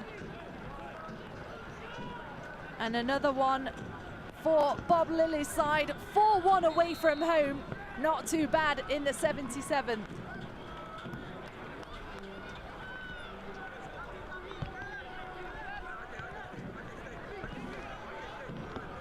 Jorgensen takes it quickly. Hartford Athletic would like to thank our founding partner, Stanley Black & Decker. Stay tuned each week for the Stanley Initiative Play of the Game.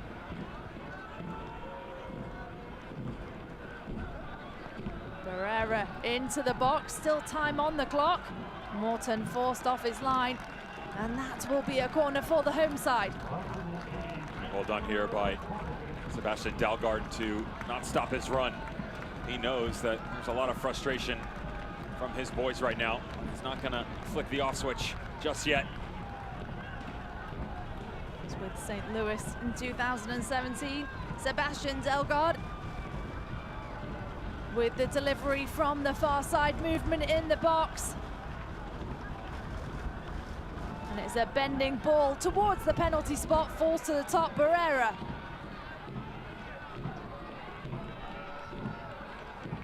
Back for Dalgard. And another high ball and another corner kick earned.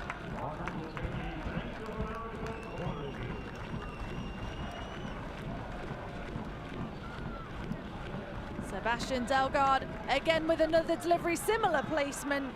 This time Morton first to it.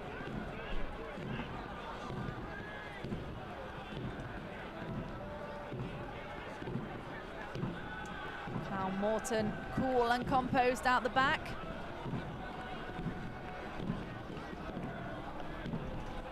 Launches one forward. Nico Brett now the lone striker for the Riverhounds.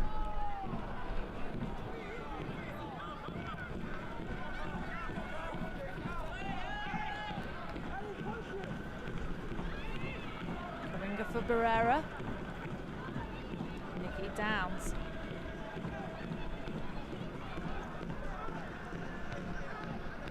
The 23-year-old played every minute during his collegiate career for the Ivy League side Yale University. 9 goals and 15 assists to finish his college career.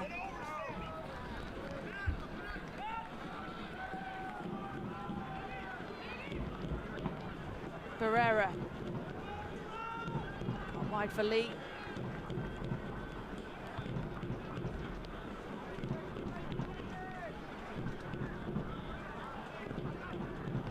And Barrera really been the workhorse in the middle of the park tonight for Hartford so far. Brett picks it up. Velarde and James on the attack. James looking what's inside the box. He fancies his chances himself. And Nicky Downs comes rolling through at the last minute. It's a good idea here by Ryan James, just trying to use the momentum of the other players to his advantage. Velarde sees it. Good ball just come back across. Escapes him on a heavy touch here. Well done by Nicky Downs to track back over, but a good idea from the wing back.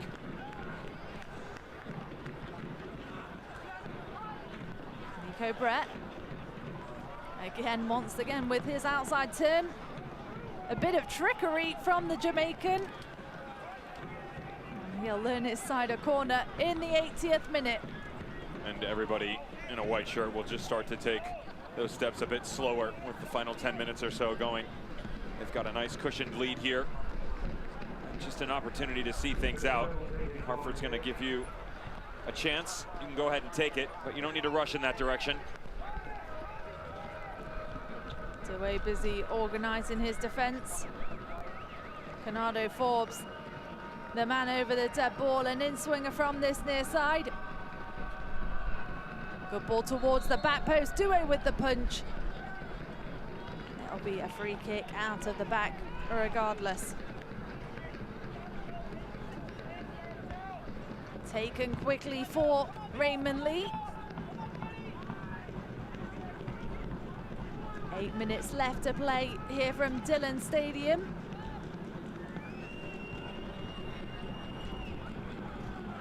Downs.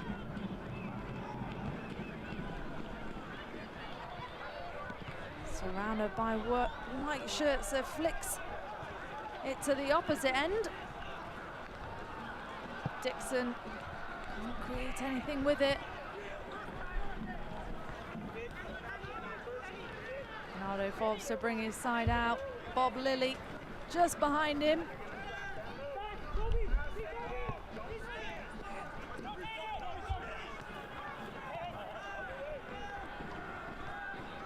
Devin, about 7 minutes left to go in this match. Your thoughts so far? There was about a 12-minute stretch in the second half where not only did Hartford Athletic get their goal, but they started to really show some impressive movements going forward. The shape defensively started to really come into play. Unfortunately, that has escaped them down the stretch here. And brilliant from Nico Brett. Straight into Douay, though. You can just see some of that frustration coming back into the talking points for Hartford Athletic, where their inability for all of these guys to get in one thought process creeping back into play. And Pittsburgh Riverhounds recognize that. They've started to knock the ball around a bit more last 10, 15 minutes. They've made them chase, and that's what they needed to do. They could have done it at 3-1, but especially after they got their fourth, this is a really, really easy game that we all make very difficult for ourselves, and the Riverhounds haven't. They've honestly been quite impressive. Karinga into the box, straight towards the back post, and there is goal number 2. Sebastian Delgard, the substitute, pulls one back for his side. Hartford Athletic 2. And the fans are absolutely thrilled around us. Well, the question mark coming in for Sebastian Delgard would, how long of a run would he actually get? We guessed that it would be 20, 25 minutes. That's exactly where it's going to end up, but what impact would it have from the Danish national? Lovely ball to the back post and very well executed. Dalgaard lets it come all the way back across his body. Degree of difficulty never going to be higher than a 10, but executed to a T. Very well done. Hitting it to the near post. Kyle Morton can do nothing but watch as individual brilliance starts to shine. Sebastian Delgard pulls one back with an absolute rocket from the back post. And you talked about it all broadcast, Evan. Hartford Athletic can pull themselves back into the game, but is the reach too far for them at this point? Now just 5 minutes to go, and you have to find a way to dig deeper into that bag of tricks to go after a third and then possibly a fourth. Alex Davey feels like he might have a say in it. Davey straight down the middle. Here comes another delivery. Greenspan with the response. Again, Davey is there, the former Chelsea product. Hartford Athletic now playing with some enthusiasm after pulling their second goal back.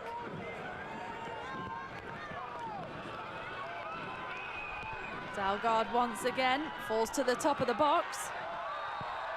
And that is going to be a free kick. Sami Kasai furious there.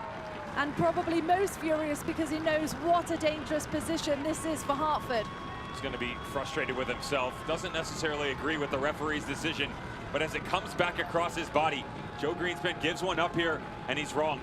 He definitely fouls Jorgensen just outside of the 18. You have so many weapons in this situation. We've seen what Jorgensen can do from distance in the run of play last time out. He's already made the Riverhounds pay earlier on. Can you go back to him and get a third? It's Barrera and Jorgensen over the dead ball. The referee busy organising the wall. Kyle Morton having his say as well. Both coaches up off the bench down below. And will it be Jorgensen again with the strike? It is just over the top of the bar this time, but tell you what, that wasn't far off. This is not a bad look whatsoever, and for Jorgensen, you just have to wonder, when you go back to the training ground, start to make the goalkeeper second guess here. It's not a bad strike, to be honest, but the better look might have been starting to play mind games with the goalkeeper. He's already seen you try and sneak it in the near post one time. You've been successful. Now go the other way. Then there starts to be that balance on the goalkeeper where Kyle Morton doesn't know which way to guess, and he has to trust the wall. Instead, he cheats a little bit. He would have been there if it's on frame. 87 minutes in the books. Canado Forbes finds Dover out wide.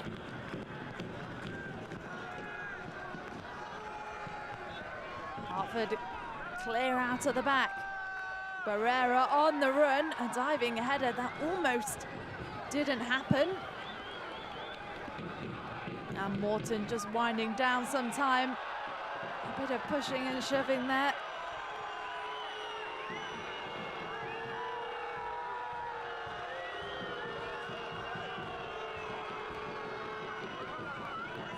Barrera drops back into the midfield, the long ball pumped forward. Lee. Asai out wide.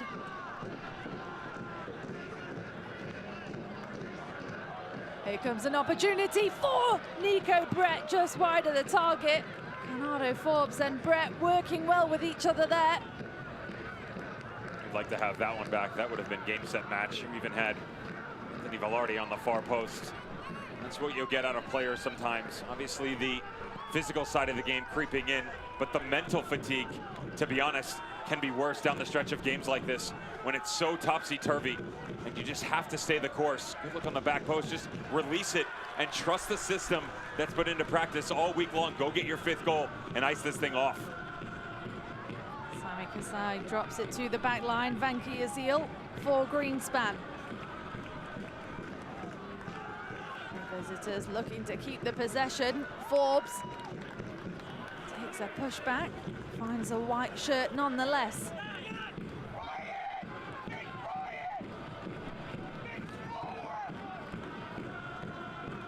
Hear the shout from Bob Lilly to get forward. Jorgensen out at the back. Dalgard. A brilliant turn, finds some space for himself. Trying to chip one into the attack. Can't reach the feet of Angulo.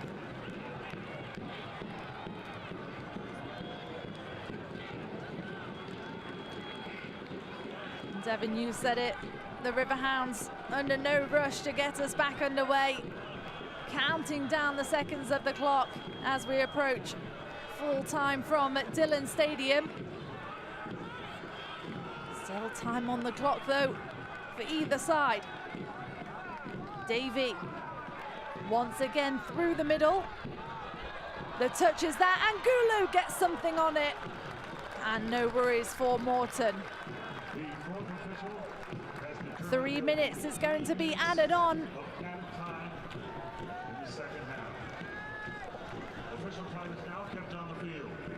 And Devon, 3 minutes sometimes can feel like 30 at this point in the match. Just a single olive branch or so left for Hartford Athletic. If you're going to try and go after this, you've got to push numbers up high.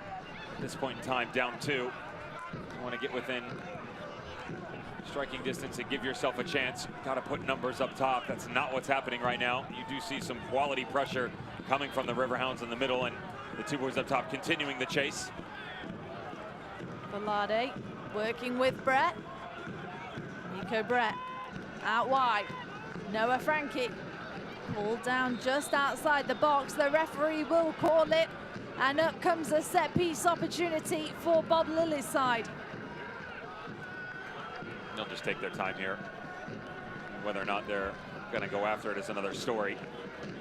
Quite easy to just have a touch and get things on with it. You'll see the angle, very difficult, right at the corner of the box. This is usually a chance where you'll allow some of the bigger boys to come back up. But with just about 90 seconds to play, you'll see Canardo Forbes asking for 10 yards. He'll get the same thing from Jorgensen. Just have a little touch with Nico Brett down in the corner. Let the clock tick off a bit more. Done exactly that. Nico Brett, the man down in the corner, he'll take it. Looking for a throw-in. We'll go in favor of the home side, though. Raymond Lee to bring us out. Jorgensen to Nicky Downs.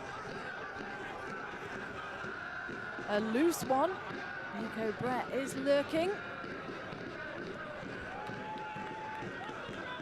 Alex Davey once again. We've seen him from a few times just from that centre-back position, just stroll straight through the middle of the park. Some of his childhood upbringing where he was an attack-minded player until he moved into the senior ranks. Angulo for Downs. Jorgensen forced back. Karinga Once again, Davey to recycle.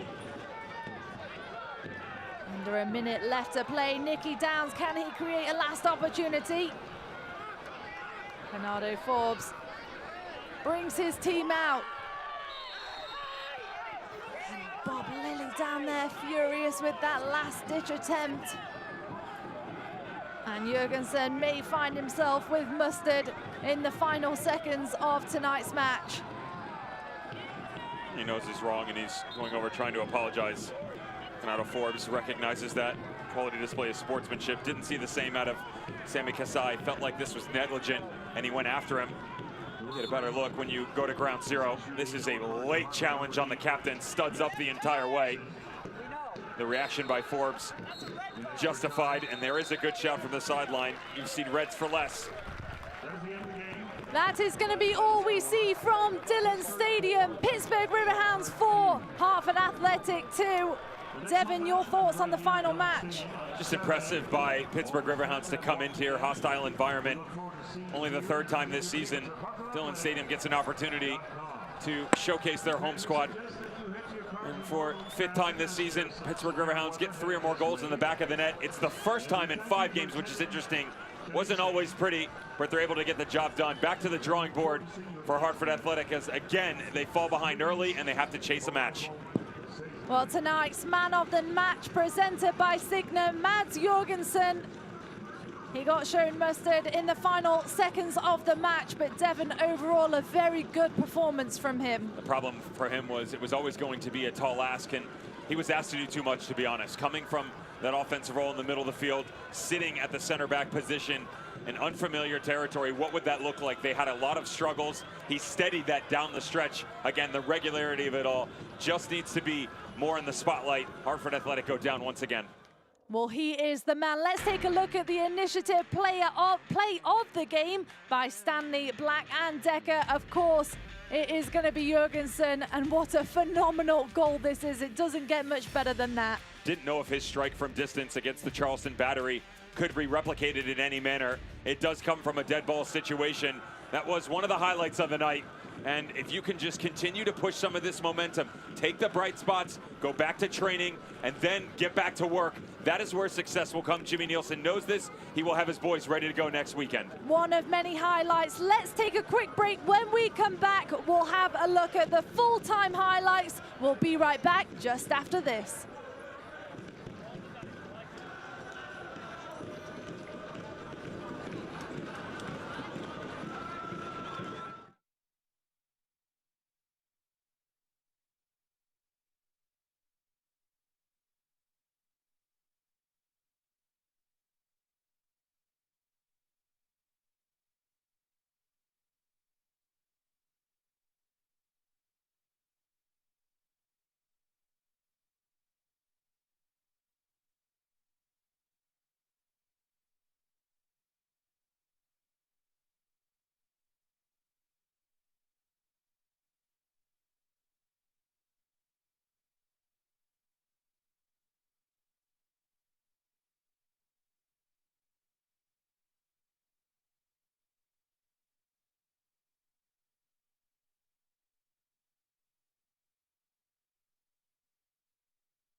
Welcome back to Dillon Stadium. It is full-time here. The Pittsburgh Riverhounds 4, Hartford Athletic 2. Poppy Miller alongside Devin Kerr. While we have a second, let's take a look at the full-time highlights. 6 goals, Devin, a lot to talk about. And the issue for Hartford Athletic has basically been the slow starts. This was their 22nd match of the season. 17 times they have fallen behind first. That is not a good look to the start of your games, and that's why they are constantly coming from behind. 13th minute, Steven Dos Santos really liked the ball from Velarde. He started this attack. He finishes it off. Even though Dos Santos puts it in the back of the net, Velarde is the one to thank for this. They wouldn't stop there. He would get involved in the 37th minute. Lovely little touches at the top of the box. Valesky, the benefactor of a little deflection coming from the legs of Jorgensen. Velarde puts it in the back of the net. That's 2. Just 60 seconds later, Dos Santos would get his chance. This time, it would be off of his right foot. He would not be in the supportive role. He would get a chance to go one-on-one. It comes to the top of the box for him, and when he gets his chance, he would make him pay. Watch the little step out of Kasai in the middle. Calm on the ball. Does not panic whatsoever. Little ball to Forbes, and then the backline separation. Great ball in. There's the one-on-one. Kariga coming back over. Deflection in the back. 3-0 Pittsburgh Riverhounds. And that just about took us to half-time. Dos Santos, the Riverhounds have never lost when that man has been on the score sheet. No different tonight. Let's have another look at that. And then we come back from half-time and a spell of excellence from that man right there. The topic of conversation coming out is going to be energy. The next 5-10 minutes, let's go after these guys. That's exactly what happens. There was high tempo, a lot of positive movement going forward. Silly foul at the top of the box for the Riverhounds. Great strike by Jorgensen to get his second in 2 games, even though he's playing at the center back position.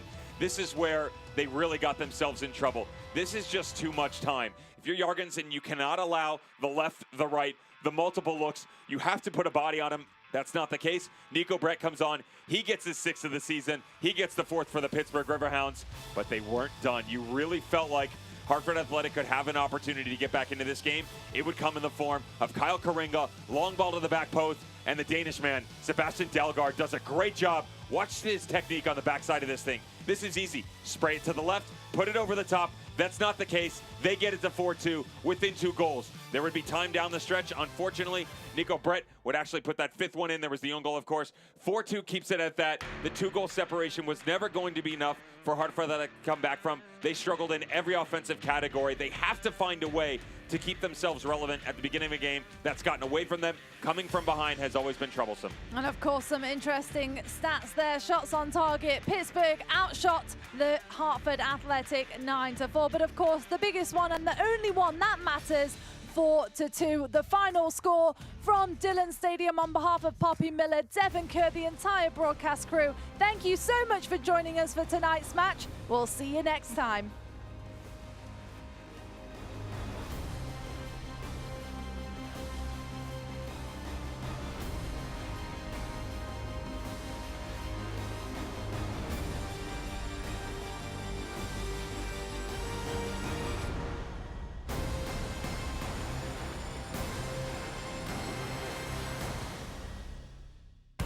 This copyrighted telecast of the United Soccer League Championship cannot be retransmitted, rebroadcast, or reproduced without the expressed written consent of the United Soccer League Championship.